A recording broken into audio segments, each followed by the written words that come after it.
Hello, boys and girls. Today we are going to finish our story, The Chocolate Touch.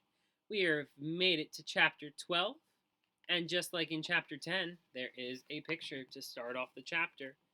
But this time, instead of saying for sale, the sign says sold. Let's find out how the story ends. The front door was open, and John rushed into the living room where he had left his mother. She was not there now, but on the chair was a small, wet lace handkerchief. John ran into the dining room and to the kitchen. As he came to the kitchen door, he heard the ring of silver against crockery. Then he saw a wonderful sight: his mother arranging the coffee things on a tray. He dashed into the kitchen and flung his arms around his mother's waist, sobbing and laughing with relief and joy. "There, there," said Mrs. Midas, stroking the hair from John's forehead. "You've had a very disturbing day, dear, but in a few minutes we're all going to have supper, and everything will be fine again. Goodness, I do believe I need some coffee myself. I felt so strange just then in the other room. I really don't know what came over me." The door from the garden opened and Mr. Midas came in. "Before we settle down," Mrs. Midas said to John, "have a glass of good cold milk. You look so hot."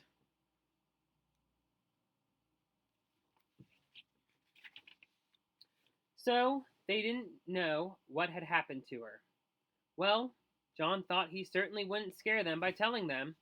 He watched gracefully as his mother took a frosty blue jug from the refrigerator and poured from it a glassful of icy, creamy milk.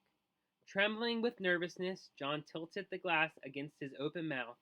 The liquid flowed in and down his throat and remained purely milky, deliciously milky, tasting of nothing but fresh, clean milk. After the first long, wonderful gulps, he suddenly recalled that he had not thanked the storekeeper for saving his mother. "Mother," he said, "may I go out for a minute? I'll be right back." "All right, John," she said, "but supper will be ready in 10 minutes. Don't keep us waiting." John ran briskly down the street until he came to the corner where he always turned right when he was going to Susan's house. There he turned left instead and started along the 2 blocks of unfamiliar street leading to the candy store. Soon he came to the corner where the red brick building had been, but there was no building and no store, and of course no storekeeper.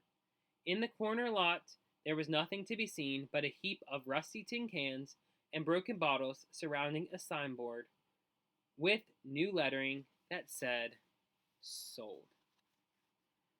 I hope you guys enjoyed this story as much as I have. We have officially completed the final chapter, chapter 12, of The Chocolate Touch. This is our last story of the school year, boys and girls. I will possibly, hopefully, read some stories for you guys this summer if you guys are interested. I hope you have a wonderful day and have a wonderful summer as well. And I will see you all in the fall.